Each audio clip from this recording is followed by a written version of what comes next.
OBC নিয়ে রাজ্যের বিজ্ঞপ্তিতে এখনই স্থগিতাদেশ নয়, মঙ্গলবার স্থগিতাদেশের আবেদন নিয়ে সিদ্ধান্ত জানাবে হাইকোর্টের ডিভিশন বেঞ্চ। বিচারপতি তপব্রত চক্রবর্তী ও বিচারপতি রাজাশেখর মান্থার ডিভিশন বেঞ্চ।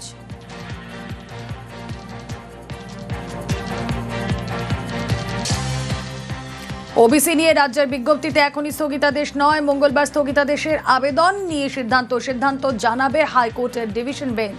কথা বলবো, অর্ণব হাজরা রয়েছেন সঙ্গে। অর্ণব, দেখো, কয়েকদিন আগে রাজ্যের তরফে রাজ্য মন্ত্রিসভার যে সিদ্ধান্ত, সেই সিদ্ধান্ত এবং সমীক্ষা মেনে যে কাজ করা হয়েছে তাতে 140টা ওবিসির যে তালিকা তার সামনে আসছে এবং এই নতুন তালিকাতে যা হলো, রাজ্যের ওবিসি সংরক্ষণ আবারও 17% রইল এবং এক্ষেত্রে কলেজ বিশ্ববিদ্যালয়ে ভর্তি এছাড়া বিভিন্ন চাকরির পরীক্ষাতেও 17% ওবিসি সংরক্ষণ সুনিশ্চিত করেছে রাজ্য সরকার।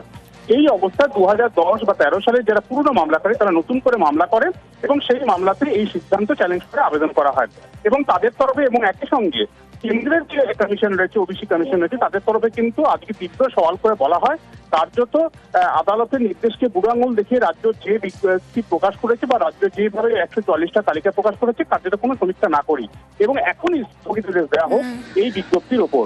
এবং শেষমেশ বিচারপতিরা জানিয়ে দেন যে আজকেই তারা বিজ্ঞপ্তি দিচ্ছেন না, এক্ষেত্রে রাজ্যের তারা বক্তব্য আরো শুনবেন এবং সেইটা শোনার পরই এই বিষয়ে তারা চূড়ান্ত সিদ্ধান্ত নেবেন।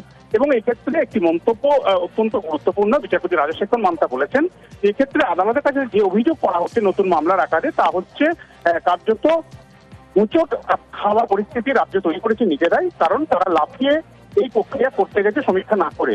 যদিও আদতে কি ঘটেছে তা আদালত বিবেচনা করবে, রাজ্য এবং রাজ্যের যে কমিশন রয়েছে ওবিসি কমিশন তাদের বক্তব্য শুনবে এবং তারপরেই মঙ্গলবার যে বিষয়ে চূড়ান্ত সিদ্ধান্ত হাইকোর্ট ডিভিশনে জানাবে। অর্থাৎ এখনই স্থগিত হলো না, কালকে এই মামলা কি হয় সেদিকেই তাকিয়ে রয়েছে। বেশ, নজর থাক অর্ণব।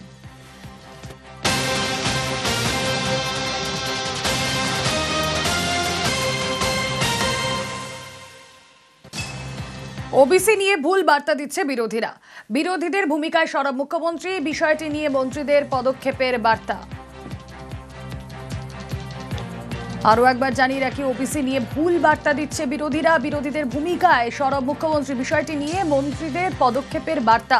ঠিক কি বার্তা দিলেন মমতা বন্দ্যোপাধ্যায় জানাবেন, প্রতিনিধি আবির ঘোষাল রয়েছেন সঙ্গে। আবির, দেখো, দিনকে বিধানসভার অভ্যন্তরে ওবিসি ইস্যুতে মুখ্যমন্ত্রী কথা বলেছেন এবং সেখানে বলছেন যে সমস্ত ধর্মের লোককে নিয়ে সরকারকে চলতে হয়, প্রত্যেকের একাধিক জাতীয় রয়েছে এবং যেটি হয়েছে সেটা বা ভাগাভাগির বিষয় সেটা রাজ্য সরকার করেনি, সেটা দেশভাগের পরই করা হয়েছে, তার সঙ্গে তাদের কোনো সম্পর্কের বিষয় নেই। কিন্তু বর্তমানে ওবিসি নিয়ে যেটি চলছে সেক্ষেত্রে হাইকোর্টের নির্দেশ অনুযায়ী সুপ্রিম কোর্টের পারমিশন নিয়ে যাবতীয় বিষয় করা হচ্ছে এবং তিনি উল্লেখ করেছেন যে যাদের কিছু ছিল না তাদেরকে যুক্ত করতে হবে, কারণ রাজ্য চাই যাতে মানুষ ভালোভাবে থাকতে পারে এবং মানুষ যাতে তৈরি হয়।